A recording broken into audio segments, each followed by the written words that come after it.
जो लीडर्स हैं उसके बारे में अजित कुमार जी समझना चाहते हैं कि आईटी शेयरों में इन्फोसिस और विप्रो इनको लेकर के क्या नज़रिया बन रहा है। आपने शुरुआत में ही आईटी सेक्टर की एनालिसिस में बताया कि भाई अभी तो मतलब बहुत आश्वस्त नहीं है और अभी गिरावट चल रही है, इसके थमने का इंतज़ार करना होगा। तो क्या जो लीडर्स हैं इन्फोसिस, विप्रो जैसे, उनमें यही बात चलेगी और क्या कहीं पर कोई ऐसा शेयर है जो आपको ये बता रहा है कि अ, शायद वो अपने सेक्टर से पहले कहीं अपनी एक बेस बनाने की कोशिश करता हुआ दिखे? नहीं, ऐसा है नहीं राजीव जी, अभी समझ तो नहीं आ रही है इस तरह की चीज़, क्योंकि जो इन्फोसिस का पैटर्न है अगर उसको रीड किया जाए और उसको अगर एक्स्ट्रापोलेट करें जो नैस्डैक या डाउ जोन्स उस तरह के जो पैटर्न बन रहे हैं, तो इसमें भी हो सकता है कि डबल टॉपिश काइंड ऑफ राउंडिंग टॉप बने। अब वो राउंडिंग टॉप बने तो यहाँ रुकेगा, राउंडिंग टॉप का एक्चुअली रुकना तो होना चाहिए 1375 प्लस माइनस 25।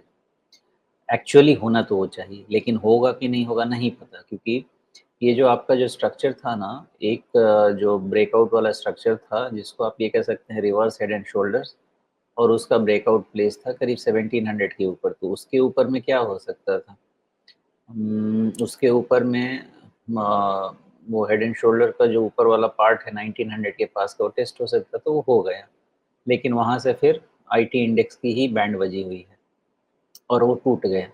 तो अब ये जो रिवर्स हेड एंड शोल्डर्स वाला पैटर्न खत्म हो गया बहुत लंबे समय का है।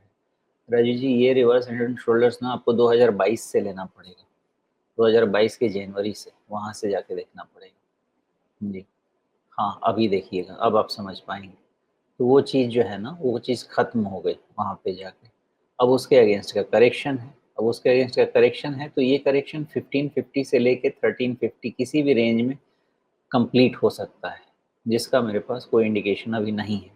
तो धीरे-धीरे बनेगा, ये बहुत ज़्यादा पॉसिबिलिटी है कि 1550 के आस-पास भी इसको सपोर्ट मिले, बॉटम बने। लेकिन थियरी यही कहती है कि 1550 से 1350 जो बड़ा लॉन्ग टर्म वाला है, वो कहीं पे भी सपोर्ट इसको मिल सकता है। अभी तक तो दिख नहीं रहा है, ये तो पूरा का पूरा एम शेप बनाने को जा रहा है। तो उसके बाद ही इसका कहा जा सकता है कि वो जो है बॉटम बना या उसके आसपास वैल्यूएशन भी इसके फेवर में जाएँगी, उसके पहले वो भी नहीं जा रहा है। इनफैक्ट सच पूछे तो पूरे आईटी सेक्टर में मुझे इससे सेफ कोई स्टॉक लगता नहीं था, बाकी तो सब वैल्यूएशन देख के ही डर लगता था। लेकिन इस पे भी मामला खराब ही दिख रहा है फिलहाल अभी। जी। अच्छा सोमेश, काफ़ी पहले मैंने एक चीज़ ऑब्ज़र्व की थी कि इन्फोसिस का शेयर ख़ास करके अपने 61% रिट्रेसमेंट को बहुत मान देता है। वहीं पर है अभी एक तरह से 1360 से जो इसमें कहानी शुरू हुई थी और 2000 के आसपास तक गया था, उसकी रिट्रेसमेंट देखिए, आज की कैंडल बस उसी रिट्रेसमेंट को छू रही है। इन्हीं स्तरों के आसपास एक सपोर्ट मिल जाए, इसकी उम्मीद कितनी रख सकते हैं? देखिए रवि जी, एक यहाँ से चूँकि ओवरसोल्ड है ना पूरा यूएस का मार्केट, हमारा आईटी इंडेक्स, और IT index is the composition of index stocks. तो यहाँ से शॉर्ट कवरिंग होगा क्या? ये हाईली पॉसिबल है। सस्टेन होगा क्या? वो समय ही बता सकता है, जिसका अभी तक हमारे पास कोई भी एविडेंस नहीं। जी।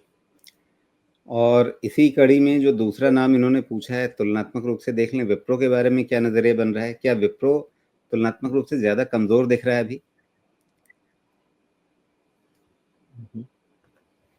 नहीं, ऐसा नहीं है। अभी तो आप यही समझ लें कि सबका एक ही हाल है।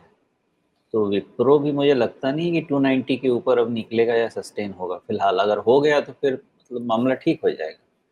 तो शॉर्ट कवरिंग हो सकता है क्या? Yes, very much possible. लेकिन उसके बाद सस्टेन होगा क्या? Time will tell. बिकॉज मुझे ऐसा लगता है कि विप्रो के लिए 280 से ही प्रॉब्लम शुरू, ओके, और 280 के ऊपर में 290 से मेजर प्रॉब्लम शुरू। तो अगर 280 ही नहीं संभल पाया, इसका मतलब आप मान के चले कि पैटर्न बहुत वीक है।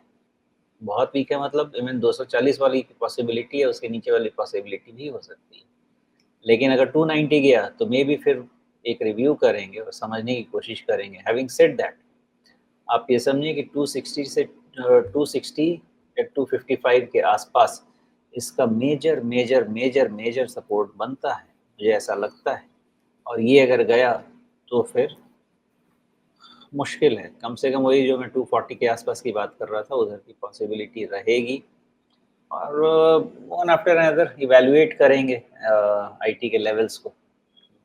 विप्रो का स्ट्रक्चर तो अच्छा था, इसलिए थ्रोबैक के हिसाब से 240 के आसपास रुक तो जाना चाहिए। स्ट्रक्चर ओवरऑल इसका थोड़े लंबे समय वाला अच्छा था और रिजल्ट भी एक आधा जी। बारी अच्छे दे दिए हैं इन्होंने फॉर अ चेंज, तो उसका भी असर है।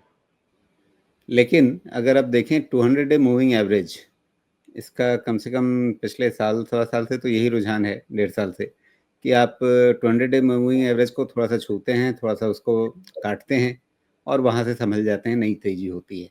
ये आपको होता हुआ नवंबर 2023 में भी दिखा, उसके बाद जून 2024 में भी दिखा।